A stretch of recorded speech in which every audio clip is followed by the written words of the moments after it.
Kyle, I'm going to let you flip the coin. Heads, ninjas. Tails, pirates. Pirates it is, Kyle. I want you to look at that coin I gave you. The trick coin. Both sides are tails, and I wanted to have a pirate adventure. Kyle, I'm sorry for deceiving you. I don't like doing that, but that's just how it all played out this time.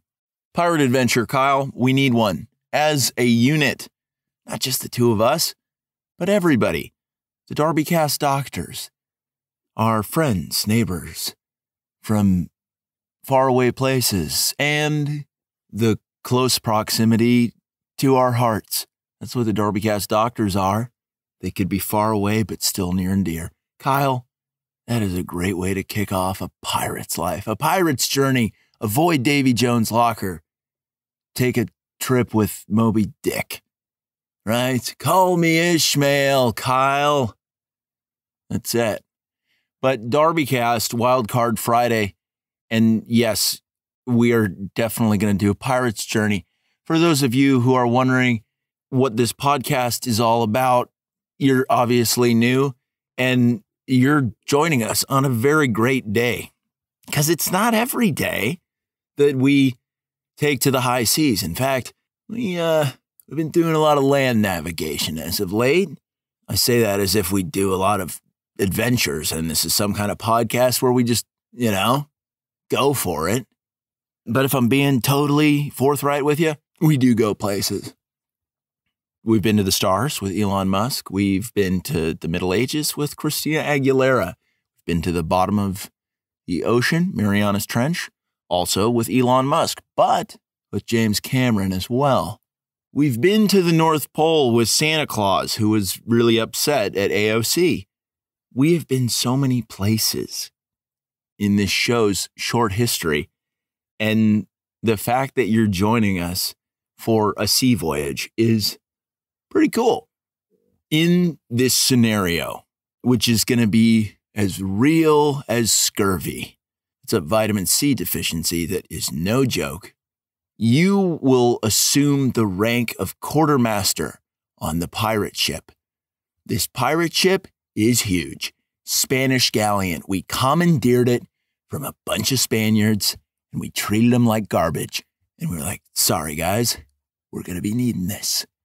Adios, enemies. I don't know the Spanish word for enemies, but no problems with adios, enemies. Yeah, think about who you would want on your pirate crew. Because when we use our imaginations, there are no limits to who you can recruit to a pirate crew. Also, I'm going to give you a couple key hints on how to present yourself as a quartermaster. Back in the 1600s in Tortuga, the pirates were not that clever at naming themselves. It was really on the nose. You had Blackbeard, you had Redbeard. And then it's like, all right, well, what other lanes are open? And I think a lot of people got checkmated out of their beard color nicknames just in a heartbeat. Boy, that had to wreck a lot of careers.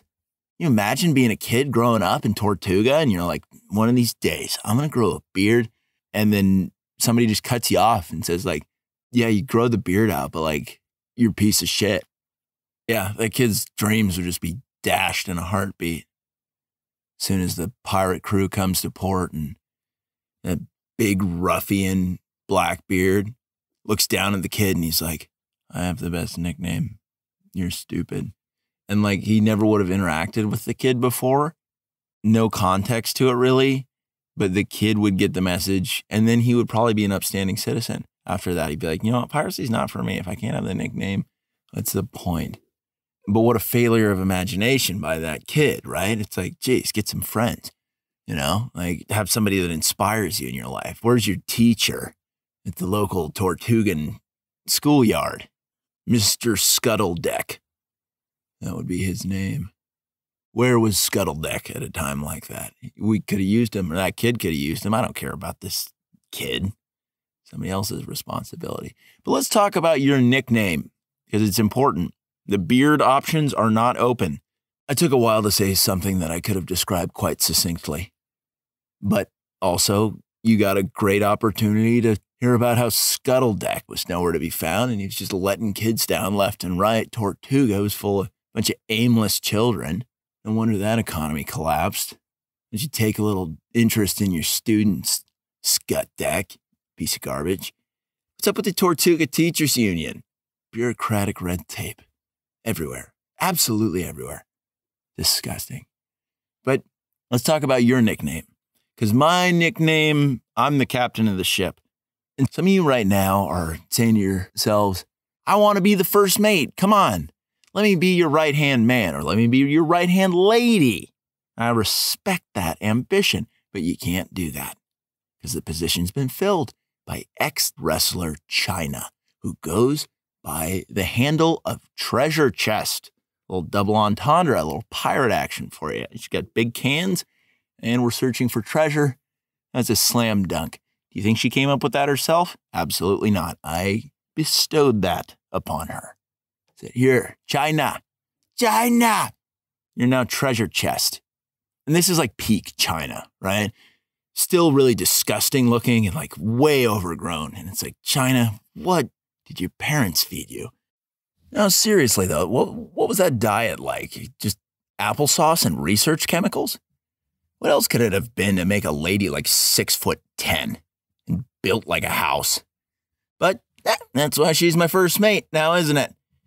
Also, take into account, this is going down in the 1600s, so what did we use to get there? Quartermaster of mine? A time machine. Yes, the very same time machine that I mentioned when we went back to the Middle Ages in episode 62, Napalm and Gatorade. A converted aircraft carrier. But remember, we left Christina Aguilera in the Middle Ages. She is no longer with us. That's why I picked up WWF Sensation, because she wrestled before the lawsuit with the World Wildlife Foundation. WWF Sensation Chyna, a.k.a. Treasure Chest. How eager are the DarbyCast doctors to get their specialty-issued nickname? Probably very. Probably a bunch of eager beavers. If you're a dude, your name is Stabby Pete. I don't care if your name's not Peter or whether you know what you're doing with a knife. You are Stabby Pete. Ladies, you will be going by the nickname of Wench McGench, and you don't have to be a gal of ill repute to be Wench McGench. It's just the nickname. You can do what you want with it, but these don't have to be your personalities. Your nickname doesn't define you, right? Like Treasure Chest, Chyna does other stuff than just exist with huge cans, right? And be present for the big hauls of treasure. She does other stuff. Your nickname isn't everything about you, right? Some of you right now are scratching your head and you're saying, well, what's your nickname, Captain? I like that. I like that you're just going straight for it and you're ready to hear more about your commander-in-chief, your CEO of this pirate business. Commodore Positive Mental Attitude. I know it doesn't quite roll off the tongue, but that is what I'm about. Your nickname doesn't necessarily define you, but mine does. That's kind of what makes me captain and you, we'll say like third or fourth in command. You're above the chef, but boy, are you nowhere near leadership. Not yet, at least. But remember, this is an adventure. This is an adventure. Some of you, bunch of wise asses, are saying, wait a second. We go back in time in an aircraft carrier to Tortuga, and we're not using the aircraft carrier powered by nuclear reactors. And talk about you being on the wrong pirate ship, if that is your attitude. You're the kind of person who never beat a video game outright. You use cheat codes from the moment you fired up your system. You pulled out Nintendo power, and all of a sudden, you had all the cheats. And when your friends came over to your house, they were like, oh, it's kind of cool. But deep down, you knew that when they left, they told their moms, like, yeah, remember my friend I told you about that I thought was pretty cool? No good crook. So low ethics. I'm never going back to that house. Not after what I saw. Person's looking for a fast track to success. I don't want to be associated with somebody who doesn't understand hard work. One day, Timmy's going to grow up, be an adult, and realize that there aren't any cheat codes to success. So don't be Timmy, right? So if your name is Timmy and you're listening to this podcast right now, even if you aren't kind of the cheat code person, I want to just ask you to leave right away. Get out. Just split, honestly. We don't like you. We don't need you. Not for a second. But now that we've got this established, Commodore, positive mental attitude, treasure chest, and either Stabby Pete or Wench McGench. That's really a power trio right there. Entirely well-equipped from a personnel standpoint to have a Caribbean Odyssey. Go around defeating foes and taking their rum and then selling the rum, because we don't get tanked. That's not our brand. We are in it for the love of the game. And yeah, to the victor go the spoils, but when can you really call victory in the game of piracy? It's a direction, not a destination. You understand? That is piracy. It's a lifestyle, not a bunch of check boxes, right? You don't say like, oh yeah, we took down 4 pirate ships. That was on my to-do list. Yeah, scratch that one off. Oh yeah, we got a treasure chest. Found a ruby the size of a grapefruit. Yeah, put a little star next to that one and scribble it out. If that's your vibe, boy, do you just not understand the first thing about piracy. And I'm talking about old school piracy. I'm not talking about having a janky speedboat. Boy, what a loser lifestyle that is. There's no honor in that lifestyle. AK-47, hard pass. Give me a cutlass and you take a rapier. Those are swords. Those are different kinds of swords. Let's blast some grape shot into the broadside of a schooner.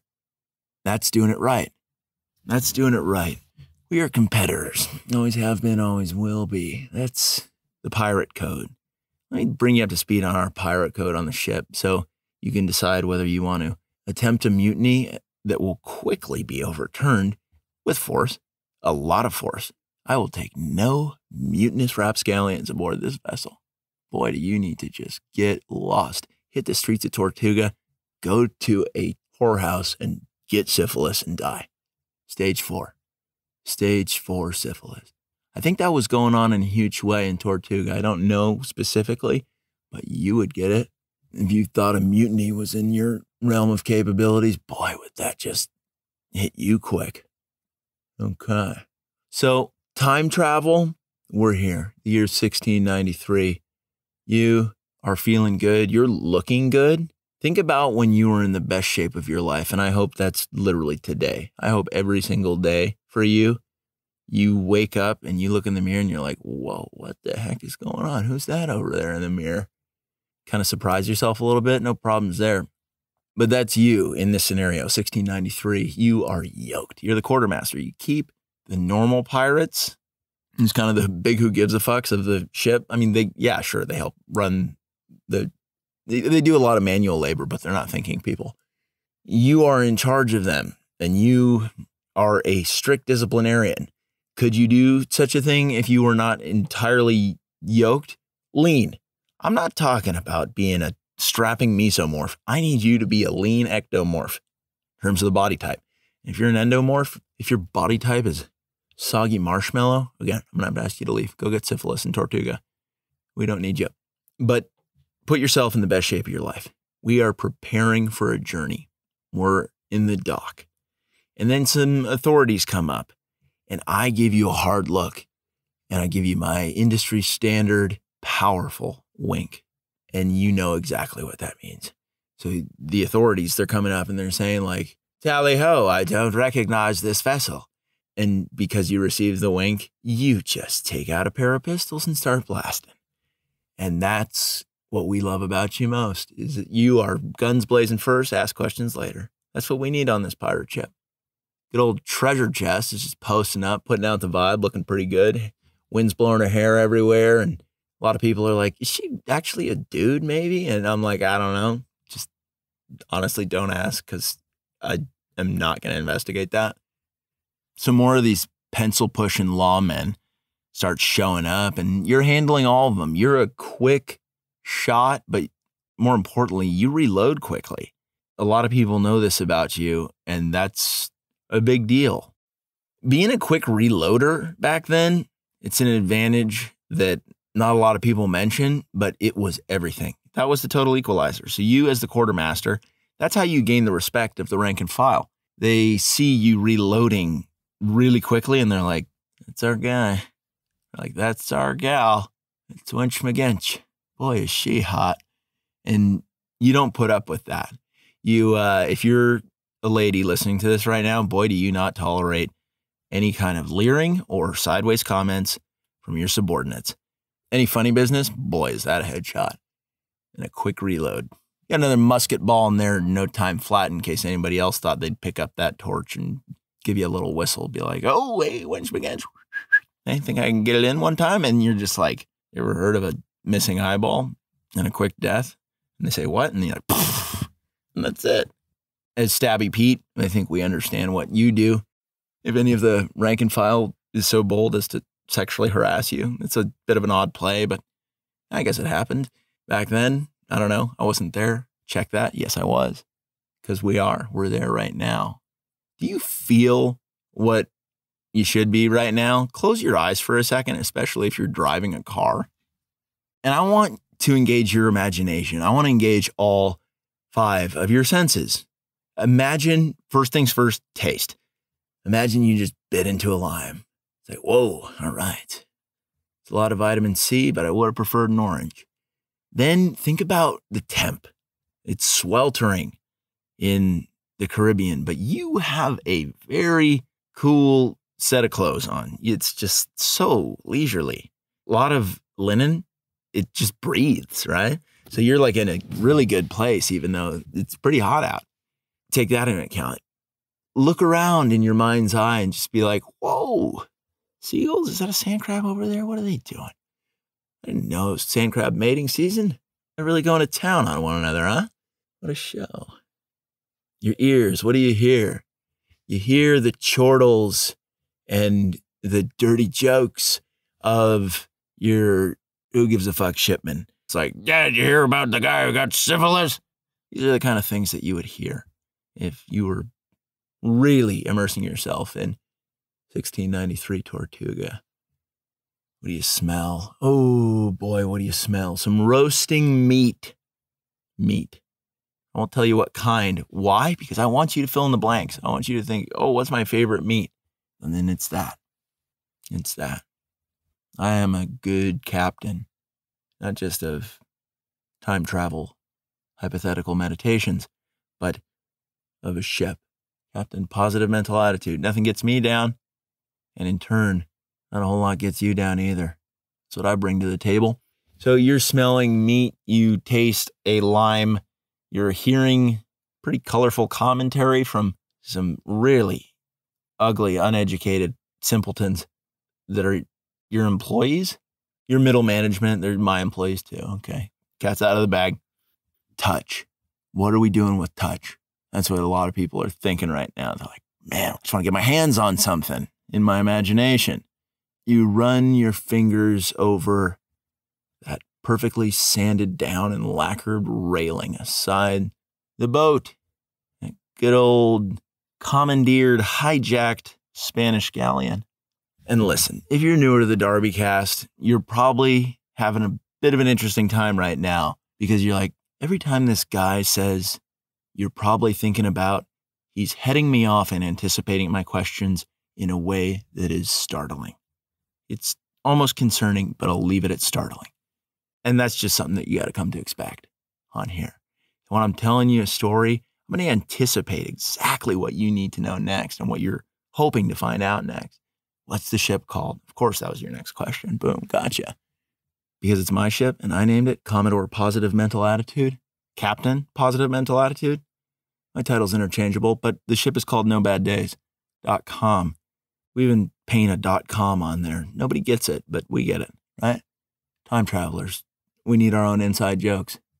We deserve them. We don't just need them, we deserve them. And so that's what we get. That's what we deliver to one another as favors as time travelers.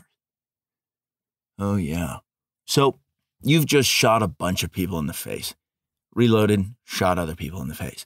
Reloaded, somebody made an offbeat comment to you, and we all know what you did then, provided that your name's Wench McGinch and you're a lady listening to this. If you're a dude, Stabby Pete and somebody made a pass at you, you kind of increase the diameter of their belly button. Do you understand what I'm saying?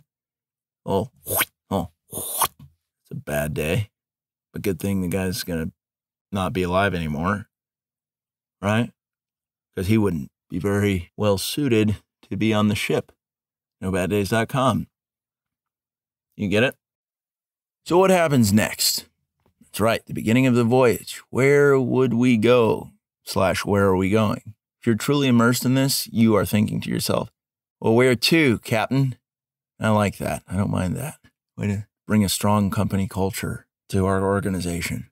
You don't find that very easily. Certainly not in Tortuga. That's why we got to outsource. We bring you from the future, right? I bring everybody into my lavish captain's chamber that has quite a bit of velvet in it. Crushed velvet, sofas. It's really nice. I have an ink reservoir with a quill pen in it, and I've been writing a lot of notes.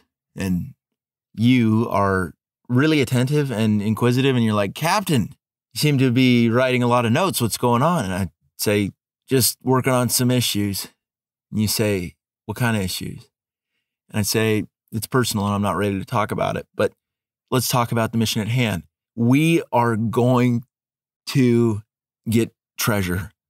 Surprise, surprise. That's what we do. It's who we are. You just nod to yourself and you're like, damn straight. Chyna's sitting in there kind of eyeballing you in a way that makes you think like, one of these days something super wrong is going to happen to me because of her. And I need an exit strategy.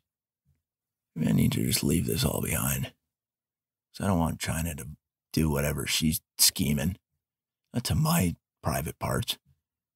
Chyna like almost picks up on your thought process and you give her a look like, can you read my mind? And she just kind of like licks her lips and you're like, ugh, take it easy, treasured chest, we're colleagues. There's a lot of subtext to all of the interactions going on the boat. But that's life, right? Why would you expect that a pirate's life would be any different? A lot of interpersonal conflict, a little bit different on the resolution side. We don't handle things in the pirate ship quite like we would right now. We don't, call up a couples therapist and say, what do I do? We hurt each other physically.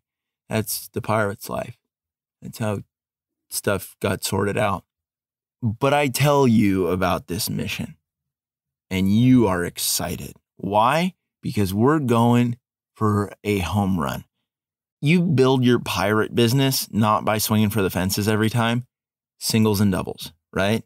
As a metaphor, you go for the smaller to medium-sized hauls and you kind of build methodically. You think you're just going to go straight to the top, pick up some ace treasure and then call it a life?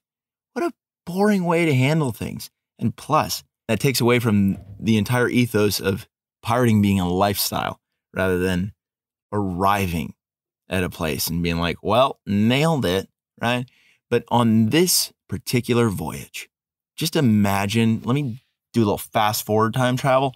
We've hit singles and doubles for years. We've been knocking off small schooners.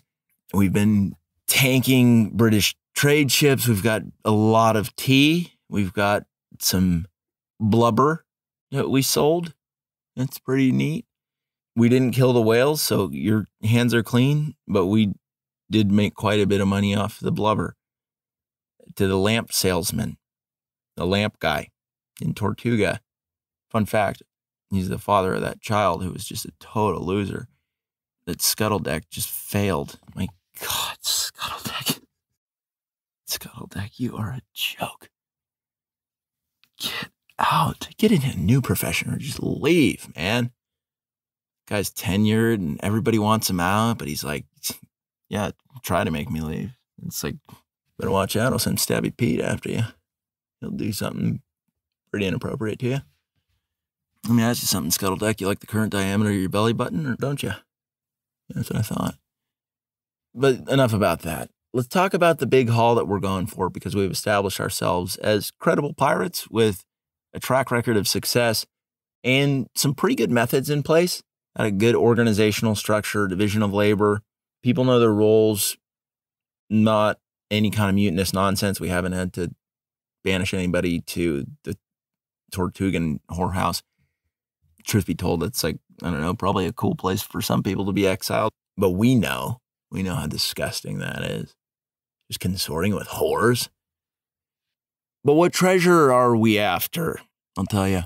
The diadem of doom and the scepter of storms. Oh yeah, 2 things. You thought it may have been just one big treasure chest. And I'm telling you right now, we already got one. Look to my left. It's Chyna. In peak form. She's looking okay. Like, I don't think she ever really looked good, but like, she's looking as good as she possibly can. Occasionally you find yourself staring over at Chyna and you're like, I don't know, maybe if times got tough. You give her a go. But the diadem of doom and the scepter of storms. What do? Diadem of doom. Glad you asked.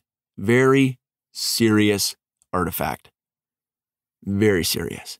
Has the ability for you to telepathically command an army of undead pirates. As soon as you place that on your head, undead pirates, they show up. They're on the scene. And what does that mean? You get to fire your entire crew. Be like, sorry, guys. These guys don't require any kind of compensation. The company's moving in another direction, guys. I hate to do this. I really do. You're good guys. Yeah, this is tough. That's what you say to them. That's what you're going to have to say to them as the quartermaster, right? Because I'm going to be wearing the diadem of doom. You're going to be the one delivering the tough conversations to the rank and file and being like, hey, Barnaby, you're out. But I got your back. And so are the undead whodunits, because I command them with the diadem of doom. Very cool. What an object. What was that other object? That's right. Scepter of storms. And I think we all know what that does. You gain the powers of Poseidon and Zeus all at once. Why? Zeus could command lightning. Poseidon could control the seas.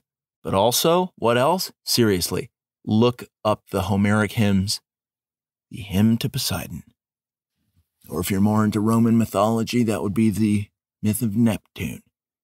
Poseidon controlled earthquakes and horses. So your scepter can do that too. And what am I saying? Your scepter. It's mine. It is definitely mine. But you get to reap the benefits of me having undead positive attitude, pirates, and any horse that I see. I just zap them with the scepter. You get on over here. Horse, let's go for a ride. Why not?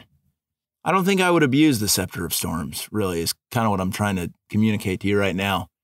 In 1693 in the Caribbean, I think I would really just fast track some animal husbandry and tame a bunch of beasts. And I would do that for you. Whether you're Wenchmagench or Stabby Pete, I'd be like, what kind of horse do you want? Like, let me get it for you. It'll be well behaved. You see this scepter that I have? Totally comped. Happy birthday. Happy birthday. That's what I'd say to you. So where do we find the diadem of doom, you say? And I say, good question, Stabby Pete or Wenchmagench. At this point, I kind of want you to fill in your own name so I don't have to keep saying both. And what am I saying? You're definitely already assuming that role. Anybody who's not fully in character at this point with their imagination and our time travel journey that has led us back to our wonderful Caribbean Odyssey, it's like, just turn the podcast off. Get out. Get out. If you can't keep pace with this, if you can't track with this, you would be terrible at managing people, especially the illiterate who need careful instructions. Otherwise, they're going to blow it. Can you imagine having a bunch of employees who just mess stuff up all the time because they're like, "Oi, sorry, Captain," and it's like, that's not good enough. Barnaby, that's not good enough. You say that all the time, man. How many times am I going to cover for you? Everybody's getting pretty upset at you, pal. I can't protect you anymore. You're out. But diadem of doom and the scepter of storms. Obviously on Skull Island, which is very hard to find. But you, as quartermaster, you are also handy with a sextant. You are a nimble navigator. You measure things in nautical miles. Measure speed in knots. Pretty naughty, if you ask me. But I'd say, all right, listen here, quartermaster. I want you and Chyna to plot the course. We got to go to Skull Island. And you're like, well, what are you going to do, Captain? And I look at you with tears welling in my eyes and I say, I have so much going on right now. And I just want to let you in, but I can't. And you say less. We got you. We love you, Captain. We love you, Commodore. I'm like, I am so happy that you are my leaders on this ship. And that feels good to hear. You're listening to this podcast right now. You're like, I don't get enough recognition for my leadership skills. This feels really good. It's pretty overdue. I don't get it from the right people, but I just got it from the best person of all, Captain. Positive mental attitude. What a force. What a good dude. I would take a bullet for that guy. That's what you're thinking to yourself right now. I would take grape shot to the chest for that guy.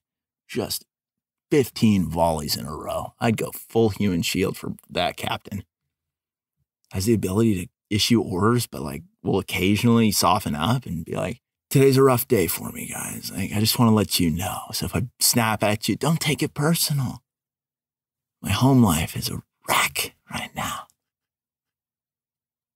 For those of you DarbyCast doctors who are longtime fans of the DarbyCast, you remembered that in the episode Napalm and Gatorade, I brought some key items back in time with me, and this is no different. What do I bring with me for the pirate ship? That's right. Star-kissed tuna, mayo, sourdough, and some Fritos. Everybody's got a tuna sandwich on deck anytime. If you come to me and you're like, I'm hungry, boss, I'm going to fix you a quick tuna sub and be like, can't have you on a growling belly. I need you dialed in. Those are my items that I bring. You might bring something else, but now that you just heard what I would bring, you're like, wow, I don't know if any other items make sense at this point. And I appreciate the humility that you just showed by capitulating that Captain Positive Mental Attitude makes incredible choices left and right. So Skull Island, you plot the course with Chyna. Good old treasure chest. You catch yourself looking at her rack a couple times and she catches you and you're like, I don't know. Sorry. And she's like, are you? I don't know how her voice sounded. I'm going to be honest with you. I probably made it a little too deep. But then again, she was raised on a steady diet of applesauce and researched chemicals as a child. I don't know what that does to one's larynx or voice box. I don't know. I don't know. But you and Chyna, you plot the course to Skull Island, and I sort through my own stuff in a really stoic and brooding way where I'm just alone in my captain's chamber by candlelight. And I come to the conclusion that it's not even about me, but I need to be strong for others. And then that's a total mindset shift for me where I'm like, wait a second, why am I feeling sorry for myself? I've got great people in my life. Wench McGinch. So cool. So loyal. So comfortable in the linen that she's wearing. My God. It's really great. These are the thoughts that I have, okay? But we're on our way to Skull Island with your expert moves. You are just plotting the course and Chyna's salivating and you don't quite know whether it's because of your expertise or your body. But you're like, well, no real HR department to go to. I don't think I'm going to sort this out in any way that isn't going to lead to some sexual violence. But I see what you've done and I'm like, good job, quartermaster. And then you go and you check in on the rank and file and you distribute a couple tuna subs and hand out the Fritos, not just all willy-nilly. You give Fritos based on merit. Who's swabbing the decks the most? who's doing it the hardest, who has the best attitude. I give you discretion to dish out Fritos based on your judgment, and you appreciate that. You and I make eye contact quite a few times as I'm at the helm, discoing the wheel against the unrelenting seas of the Caribbean. Tropical storms are trying to usurp our resolve, and I won't allow it. And you look over and you're like, you totally have our backs. And I'm like, and you have mine. But we don't even have to say that out loud. We just know. We're pretty good friends. But it's a professional relationship first. We put a friendship on the back burner, especially at the high seas. When we're back in the port of Tortuga, sure, are we going to share an ale and crack jokes until the turtles lay their eggs? It's kind of like a pirate equivalent of till the cows come home. Yeah, we do. We have a good time. But you are such a pro. I'm a pro. And that's that. So we approach Skull Island after having like a lot of key moments that strengthen our relationship, our professional relationship. There's never any funny business between you and I. It's just like we are one band, one sound, right? You're not off discoing on a solo. I'm not hitting the ones and twos on a turntable trying to experiment with house music, right? That makes sense to you. It should. That's it, right? And you totally get it. So we approach Skull Island, and the seas are stormier than they've ever been. Naturally, there is a magical, ancient, oceanic artifact awaiting us. So we crash because there was nothing I could do, and you know it. I wouldn't lie to you. I tried everything I could to keep that boat safe, and I didn't. And I take ownership for it. I'm like, guys, I don't feel right about this, but I put in my best effort. I'm not going to dog you like that. And the rank and file, they're just idiots and they don't understand. And boy, do you punish them, because we have such a friendship and you don't quite realize that I'm leveraging our relationship to motivate you to be a little bit more stern than you normally would. And you're starting to be a little bit ruthless, but boy, is it elevating your leadership game, right? So you see the levels to it, right? So a couple of the regular pirates, they're just mouthing off, and you heard them. You heard them real bad. As this is going on and you're dishing out a heavy dosage of your personal brand of carnage, which I've endorsed fully with my silence, you look over and what do you see? Wide open treasure chest. That's right. Chyna has her head thrown back, really wet hair, boobs are out in the open, totally soaked.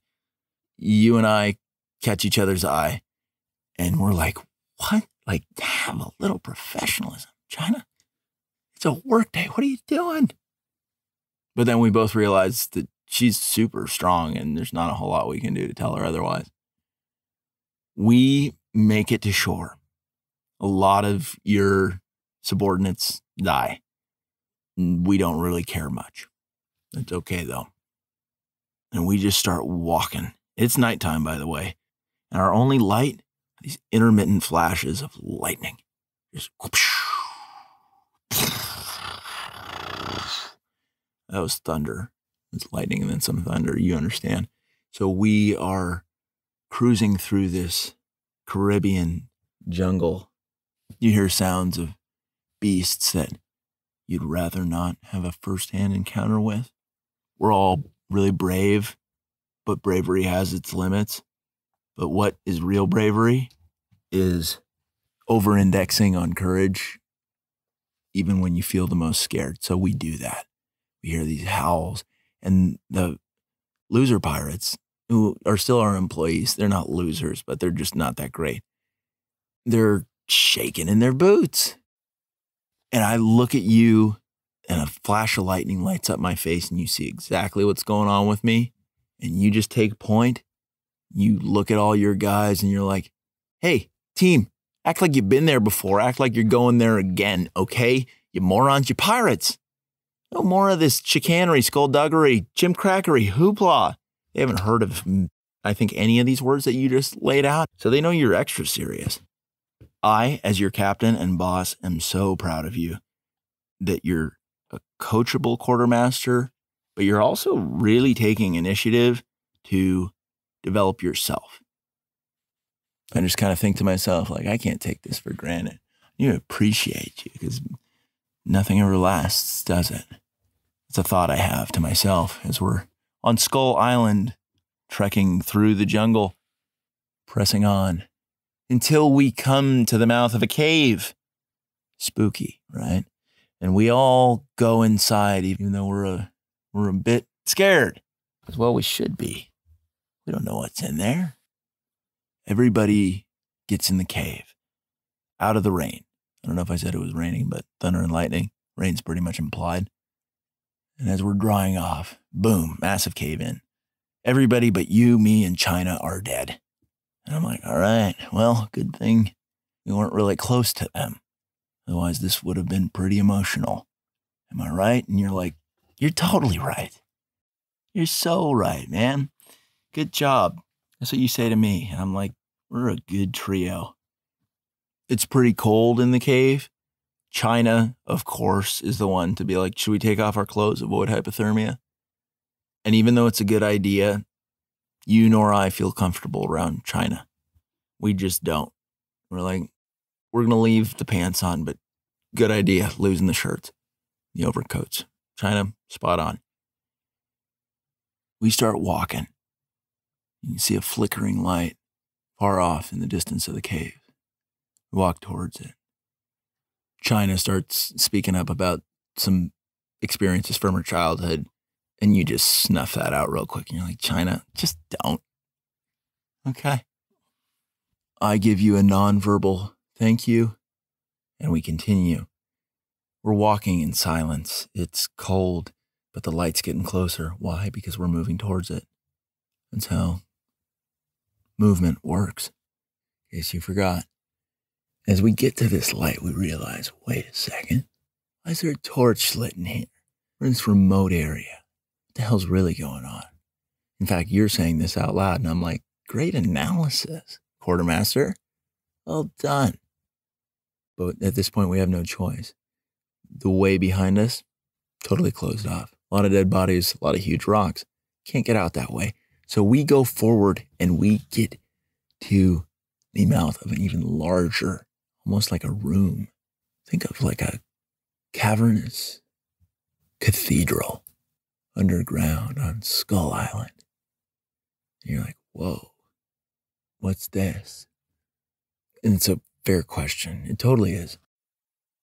But we go in this room, and it is bright. And what's in the room? Cyclops. Lots of them. A ton of them. That's right. Giants with one eye. They aren't a bunch of dopes, right? They don't have the disposition of Shrek, okay? They are murderers. They are thieves. They do damage. But I tell you what happens. The leader gets sight of whom? Chyna, who's truly around kind of the same size as the Cyclops. And the guy, the Cyclops, he's like, doesn't speak a whole lot of English, any English for that matter.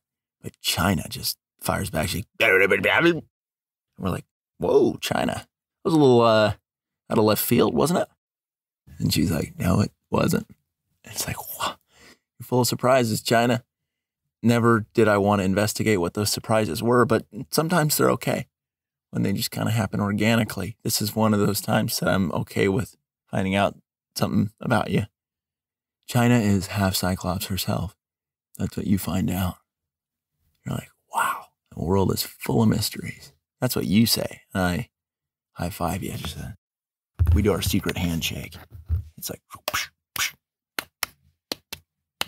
Cyclops see our handshake, and boy, does that just earn their respect. You had no idea, right? That the true currency of Cyclopean society is friendship, exemplified by secret handshakes. Currency more valuable than gold. Secret handshakes. So they're in. Chyna takes the Cyclops leader. There's like 50 Cyclopses in here, by the way.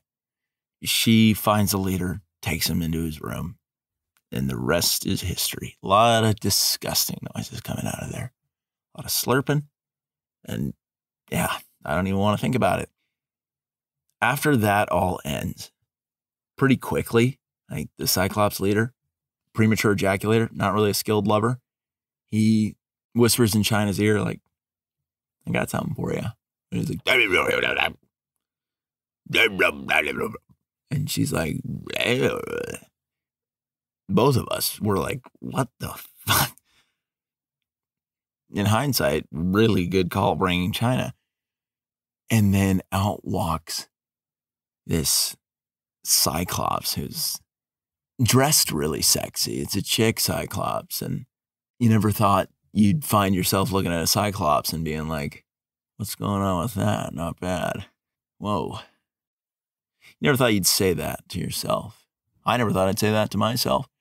But the Cyclops chick just walks out and presents me with the diadem of doom and you with the scepter of storms. And we look at each other and you're like, do you want this? You're the boss after all. And I'm like, I do actually, give it to me. And you do. And then I have both artifacts, even though one was a gift specifically for you. You're just totally aligned. What a great business partner. I love that. And then we have a rager with the Cyclops. We eat, we feast, we drink their hot cocoa. It's so good. And we say, do you have any more of this? Chyna, could you translate? And it almost goes without saying, but I think I need to say it. Chyna, for all of the sexual discomfort that we endured as a direct result of you, you're showing up. That's why you're the first mate. Good job. Good job. Then you pipe in, you say, I'm proud of you, Chyna. And she just breaks down and cries. But the Cyclops don't understand that kind of emotion. And so they lose it and they just start trying to kill us. But they didn't calculate one thing. What's that? You. Dueling pistols, quick reload time. Straight to the eyeballs.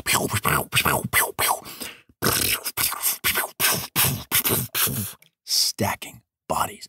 That is what you're doing. And I'm like, whoa. Chyna's like, whatever. I got mine. Not too worried about it. And then we take the artifacts and the hot cocoa. We slip out the back door. And it's daytime. And it's like, where did the time go? What happened there? I press a couple buttons on my wristwatch. I was wearing a wristwatch the whole time. I could have told you it was morning already, but I didn't. I try to stay as true to the time as possible as a time traveler. Then the Nimitz time-traveling aircraft carrier whips around. We get on board, you, me, and Chyna. And we kind of have a reflective moment. We're like, we nailed this. We showed up. Nobody thought we could do it. Everybody was so negative. And then I look at you. I look you in the eye. I say, in your year-end review, I'm giving you high marks. You're getting a raise. Exceeds expectations in every category. You just wowed me. You're ready for a promotion. And so I give the artifacts to Chyna. I give her the Diadem of Doom and the Scepter of Storms. And I say, we're leaving her. We're leaving her here in the Caribbean. She belongs here, right? She belongs here. You agree with me. I say, next trip, you're going to be the first mate because of your performance. We operate our time travel.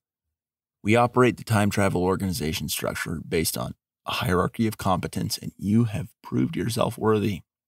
And then you turn to me and you're like, are you ready to open up about what's really going on with you? And I'm like, don't rush my process. The end. And that's going to do it for DarbyCast WildCard Friday.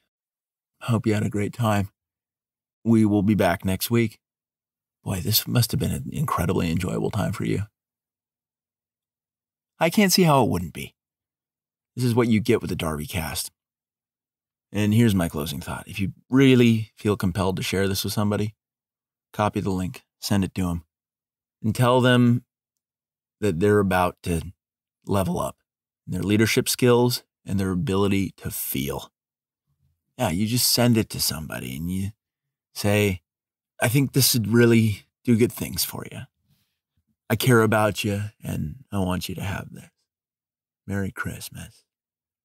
Belated or happy birthday. Early or belated, depending on when your birthday is. Say that to somebody. Like, this is a gift. This is something you need. This is something we all need, especially in these trying times. You need to know what it feels like to be part of a winning team in Tortuga, 1693. Go live that for the rest of the day. However you feel right now, go bring that energy out into the world. Go live that.